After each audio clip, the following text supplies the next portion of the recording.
Menaly Ptissem de The Voice annonce son retrait de l'émission après cette polémique. La jeune femme avait posté des messages relayant des théories du complot après les attentats de Nice et Saint-Étienne-du-Rouvray. Sa décision est prise. Menaly Ptissem, la candidate de The Voice dont l'ancien tweet a publié après l'attentat de Nice ont fait polémique, a annoncé qu'elle quittait l'émission, dans une vidéo postée sur sa page Facebook dans la soirée du jeudi 8 février. En tant qu'artiste, chanteuse, j'ai participé à The Voice avec l'intention de rassembler, pas de diviser, d'ouvrir les esprits, pas de les assombrir, commence la jeune femme. J'ai foi en l'humanité et en la bienveillance des gens, j'ai foi en un futur rempli d'amour, de paix et de tolérance. J'ai foi en mon pays, la France.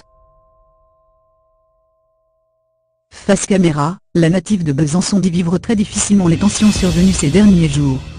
Je n'ai jamais songé à blesser qui que ce soit, et la seule perspective que mes propos soient source de peine me heurte. J'ai donc pris aujourd'hui la décision de quitter cette aventure, annonce-t-elle, comme vous pouvez le voir dans la vidéo ci-dessus. Je garde le sourire et ne céderai pas à la peur. Je veux dire un grand merci à tous ceux qui me soutiennent dans ces moments difficiles, qui ont foi en moi sans s'arrêter au jugement précipité, merci à ceux qui pardonnent les maladresses. Je vous aime, conclut la jeune femme de 23 ans. TF1 a salué dans un communiqué, une décision responsable qui témoigne de sa volonté d'apaisement. De son côté, la société de production de l'émission, ITV Studio France, a déclaré dans un communiqué publié sur son site que malgré des excuses sincères, l'environnement restait trop pesant. Nous espérons que sa décision et les mots choisis pour l'exprimer, permettront d'apaiser les tensions, a-t-elle ajouté. Les vrais terroristes, c'est notre gouvernement.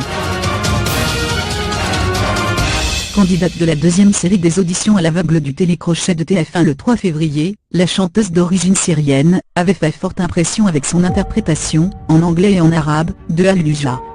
Elle avait rejoint l'équipe de Mika sans difficulté. Mais des internautes n'avaient pas tardé à exhumer d'anciens tweets de la candidate, dans lesquels elle donnait du crédit aux théories du complot après les attentats de Nice et Saint-Étienne-du-Rouvray. Elle estimait aussi que les vrais terroristes c'est notre gouvernement. Menaly s'était ensuite excusée, expliquant avoir écrit ses messages sous le coup de l'émission. Elle a déclaré prôner un message d'amour, de paix et tolérance et rappelé qu'elle condamne bien évidemment, avec la plus grande fermeté le terrorisme. Elle a également affirmé qu'on lui prête des intentions qui ne sont pas les siennes et qui ne reflètent aucunement sa pensée. Une réunion de crise avait été organisée le 6 février à TF1, embarrassée par les propos de la jeune femme. La décision annoncée par Menaly ouvre maintenant la question de savoir ce que la chaîne va décider de faire pour la suite de l'émission, alors que les 3/4 des auditions ont déjà été enregistrées, selon Europe 1. Le départ de Menaly va par ailleurs déséquilibrer la compétition, puisqu'il prive Mika de l'un de ses talents.